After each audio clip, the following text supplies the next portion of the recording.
Did you think there was anything necessarily super special about Dune Part 2? No. Dune Part 2, honestly, nothing really special about it.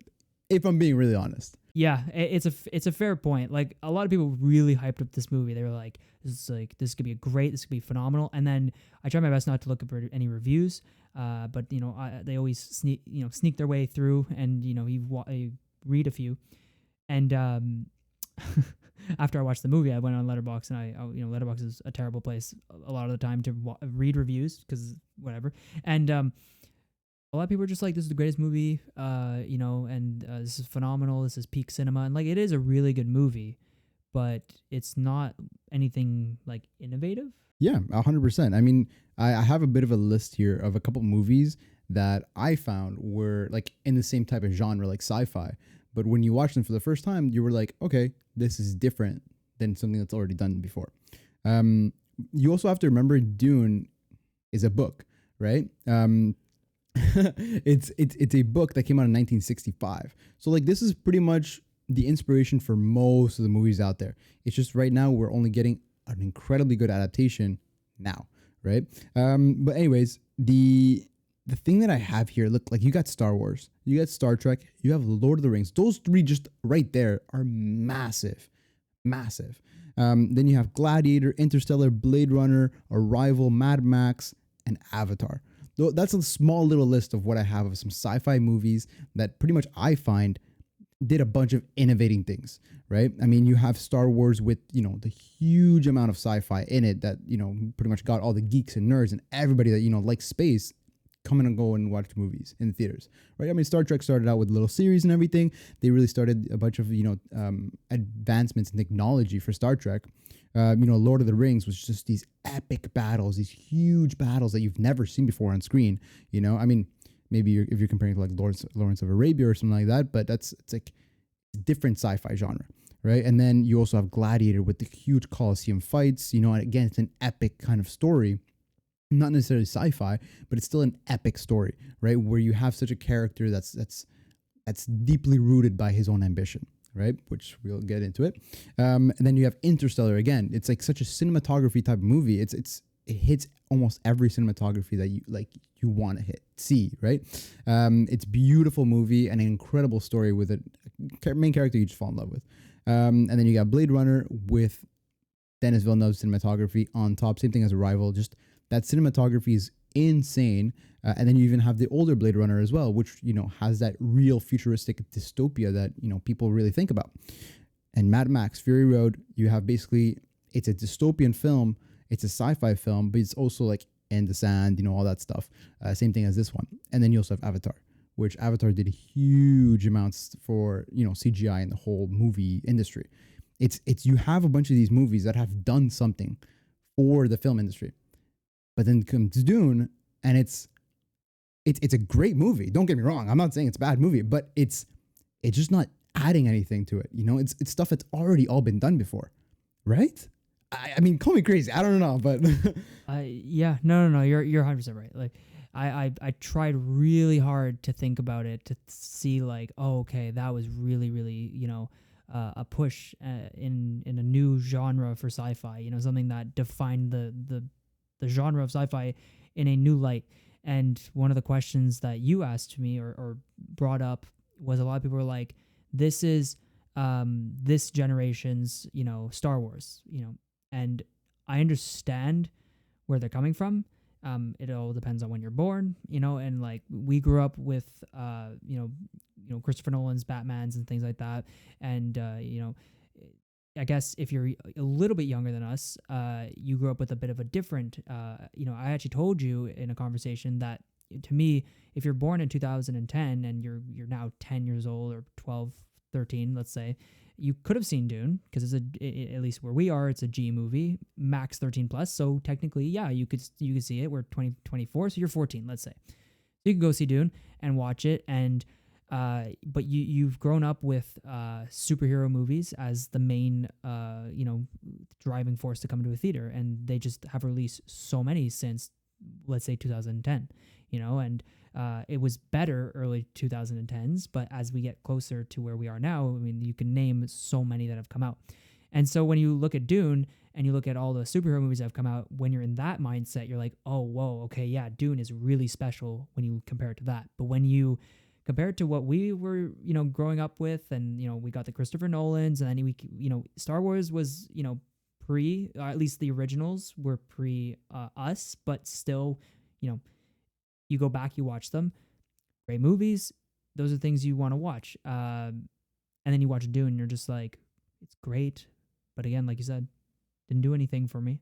Yeah, it's exactly like you're saying. It's a different type of generation that's going to be watching this movie and appreciating for a different kind of ranking than you would for a movie that is doing something innovative completely, right? Like the first time you see Avatar, you're like, wait, why do those blue people look so real? Like, they're like obviously not real, but you see them and you're like, they look so real. They look so vivid, right? And like Star Wars, it's for that time period, seeing a lightsaber on screen. Oh my God, right? But it's I guess it's just the time that it's coming out, the movie, right? We're so advanced with how much like technology we have for movies right now that seeing something like this, yes, it's an epic story. It's incredible. It's amazing. But it's nothing that hasn't been done before, right? I mean, like, yes, it has incredible cinematography, really great shots, amazing CGI, amazing like sound. Okay, sound is a different topic, I find, but nothing innovative for sure. It's just a movie that's been really well done based off an incredibly good book, that is really pulling people from its like wow factor of the story. Like not necessarily the dialogue, because meh, but like the story itself, and the cinematography, right? And so cinematography and the whole story of the whole like Muad'Dib and Dune and Arrakis, that's really the driving force for this movie. But anything innovative, really, like, it's all been done before. I find it's all been done before, and I feel like we're gonna get a little bit of hate on this, but I feel like it's true. It's a different type of generation for sure. Yeah, yeah. We could keep repeating the same thing. There's nothing else. There's no other way to describe it. And it's not shaming anybody who does enjoy the movie. If you watched it and you love it and you think it's the greatest piece of cinema, then by all means, like 100%. Like I implore you to, go out there and tell people that and have a conversation about it, because everyone will have maybe something else to say about it. And you learn sort of more and more as you talk to people about the theater and the movie going experience, and just there's so many movies out there that you can watch in a single day. And the streaming platforms have made it so much easier to access all these different movies these days, that like you look at Dune and then you look at everything else. And I do implore you to go back in time and watch a bit of the older stuff. And of course, if you're comparing like the first Star Wars and this new Dune, you're gonna see some like, oh, okay, yeah, like they've improved. Clearly, like you said, they've improved so much, but it's the same concepts, it's the same ideas, just it's much like it's shinier, newer, and perfected. It's great. One question I wanted to bring up after you mentioned dialogue, the performances in this film, did they really stand out to you? Like, was there anybody who was like necessarily better than someone else? Because I mean, we all can say Timothée Chalamet was really good, and he was really good, but I could also say everybody else was really good as well in it.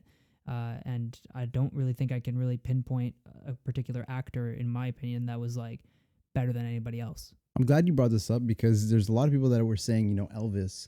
Elvis is Austin Butler's performance in Elvis, and his performance now as Feyd-Rautha, right? Because that was something that I kept hearing a lot of before coming to this movie. So I had huge expectations for, Austin Butler. But it's like every single person that was on screen did such an incredible job. It did really good job that it's just kind of like everybody did really good. I find I gotta say, okay, yes, everybody did really good, but Timothée Chalamet maybe, in my opinion, shined a bit more, because this is the best performance I've seen him, I think. I mean, I'm comparing him to, the first Dune, to Little Woman, crazy amount of stuff. Beautiful Boy comes close. He was really strong performance, but it's a different type of performance, right?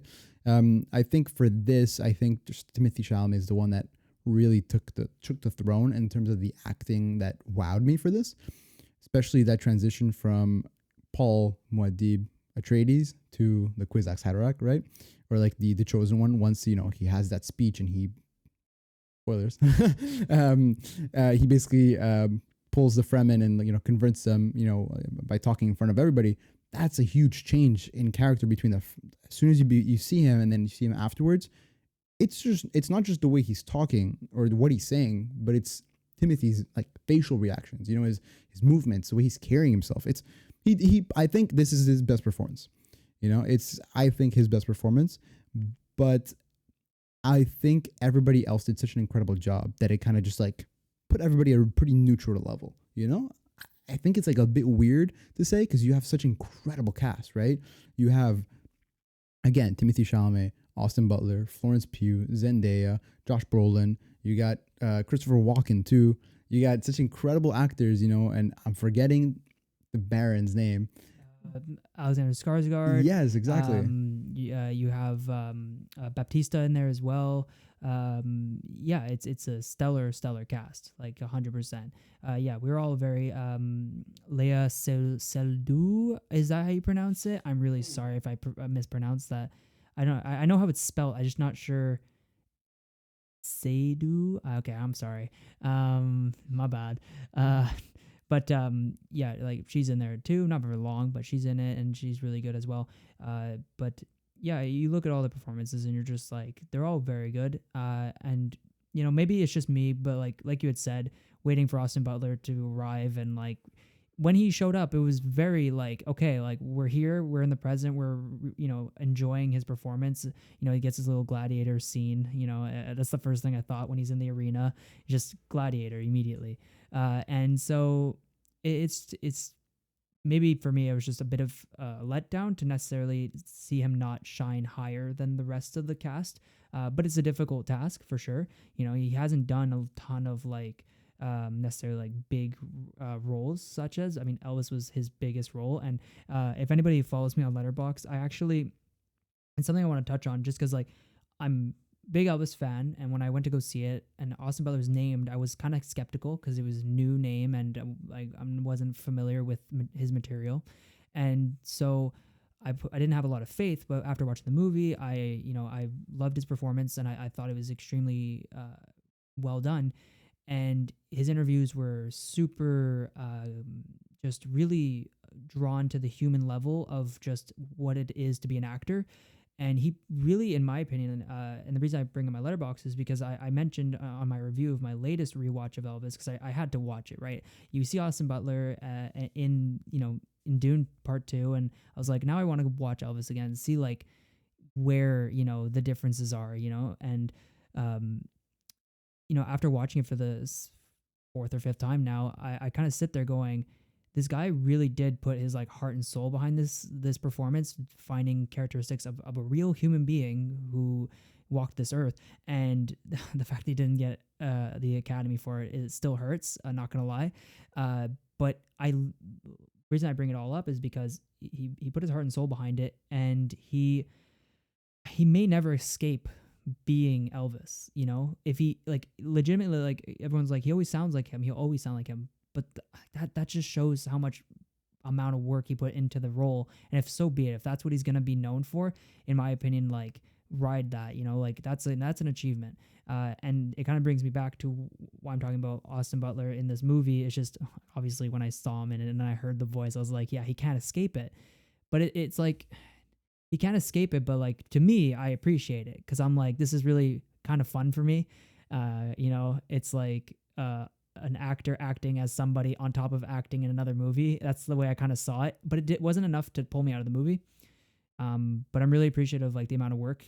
Maybe he will escape it one day. Maybe he's just still like too recent and too young. We'll see. Do you have anything else to touch on actors? Honestly, not too much. It was mostly just Timothy Chalamet, Austin Butler. I thought he'd shine just a bit more, exactly like we talked about. And I gotta say, Javier Bardem. Okay, he brought in a good amount of comedy in there that I was not expecting. It was a nice little sprinkle of joy where there was a part of dark moments, and the way he's glazing up Timothy Chalamet, or Paul Atreides the whole time is absolutely hilarious. Any single thing he does. Oh, what does he say? Oh, it is written. It is written every single time. He'll do something, anything. I thought it was pretty funny. But yeah, I mean, it's a different kind of like role for him, I guess, because I mean, I remember seeing him in like No Country for Old Men, and that's a completely different role than this, right? And he's basically putting a little bit of that comedy to it, but he's very serious, and I liked it. It was good. I think that's probably my last kind of take that I have on actors, but yeah. Yeah, no, yeah, I agree. They can't go anywhere else with that. Like we said, just good performances all around. All right, music. Yes. Yeah, Oh my god. yeah. Hands. Okay. Sorry, I just had to let that out.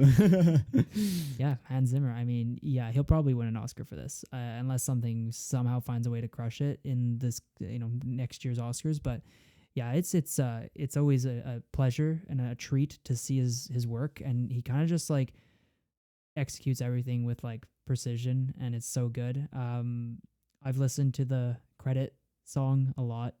Unfortunately, well, fortunately, but unfortunately, because I work at a theater, so heard it many times now, and it's always so good. Like it's always just hits so hard, and like you don't really realize until the end that there's like this really good music in it. It kind of just mixed really well within everything that's happening. Yeah, no, it's crazy the amount of effort and work that Hans Zimmer puts in, because I don't know if you heard, basically as soon as the first one finished, as soon as the first one was out in theaters, Hans was pretty much sending Denis Villeneuve, like samples of what was supposed to be for the part two, and Dennis is like, "Yo, like the movie's out in theaters, go enjoy it, like go enjoy watching the movie, take some time off, like we're not gonna be filming the Dune part two for a hot minute, and he's like, oh, but this is what I think would be like, would work amazing on this.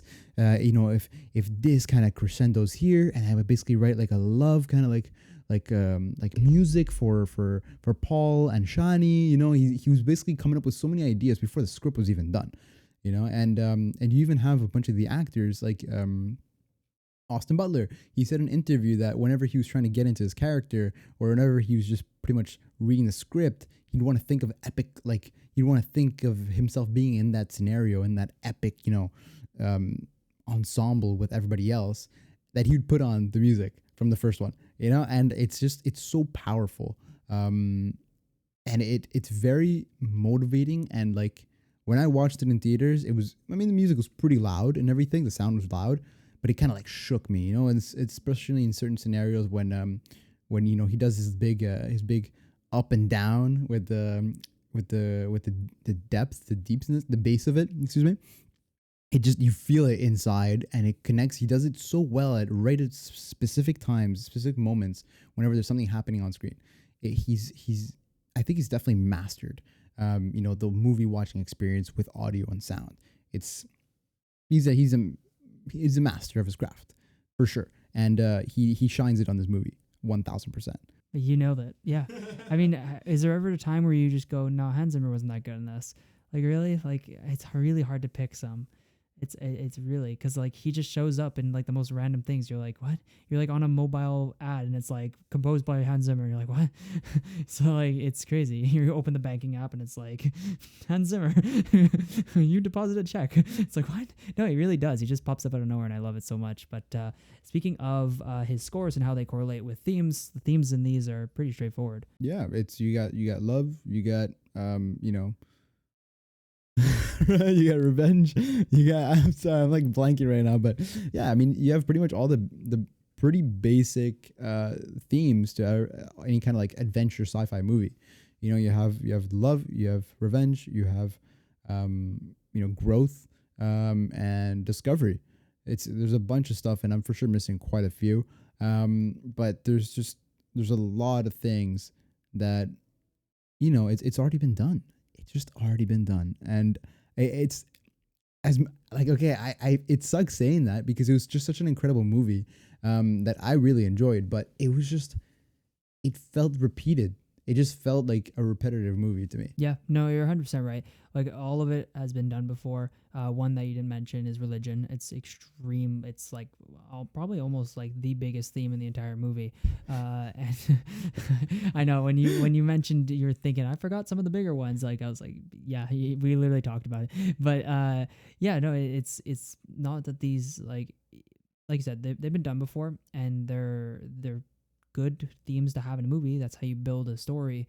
And I'm not dissing the choices by any means, uh, but he still manages to Villeneuve decides to still engage us with those themes and keep us entertained with really amazing visuals, and that's not an easy task to do. So we're not discrediting that. And like you said, and like we both agree, the phenomenal movie still. It's still worth going see. It's still better than the bunch of stuff that's going to come out for the rest of 2024. Like it's a top movie this year, and we're only at the beginning. I think okay, listen, as much as it doesn't have anything innovating in it and it doesn't bring anything additional to what's already been out in the film industry, I think it's one of the best like movies out there. Like as in sequels and stuff like that, it's one of the best sci-fi movies for sure. But I just it just feels like a gut punch almost, because it's like it's such a great movie, great story, but it's just and it's an incredible director, it was incredibly well done, but it just doesn't feel like such an incredible wow factor, you know. Um, I'm gonna be honest, yeah, it's I gotta think one of the best sci-fi movies of all time, um, but it just doesn't give me enough of like a crazy wow, and I gotta say, I think maybe something that plays a role in that is dialogue, like a pretty big role, right? And I heard from an interview that Denny basically said is um, he what doesn't like movies for dialogue. He likes movies for visual storytelling, right? He's like, if you want a story for like dialogue, read a book, kind of thing, And movies are supposed to be, for the visual, for visual entertainment. That's why he makes them so cinematograph, like so visual and so like beautiful, with incredible cinematography. And I think I feel like it was maybe just missing that dialogue. If some of the dialogue was a bit stronger on the movie, maybe you would have felt just like a bit more of a wow, more of like a slap to the face instead of a gut punch, There's even this one scene where I remember specifically, it was like Josh Brolin coming over, and when he's battling Dave Bautista, spoilers, and he pretty much just like he's about to like slice Dave Bautista, and he says, "This is for my Duke and for my friends," and like it's just like, okay, you don't have to say that. You can just say it's for my Duke, or like just do it. There's no need to even say anything. We understand. We've seen the movie, but it's just a dialogue I felt wasn't incredible. And if the dialogue was good, fuck, it could probably be one of the best movies out there. But it would also change the story a bit. You'd have to change a couple things to get that dialogue just right. I don't know, man. It's just that I keep coming back to the dialogue, Yeah. Yeah.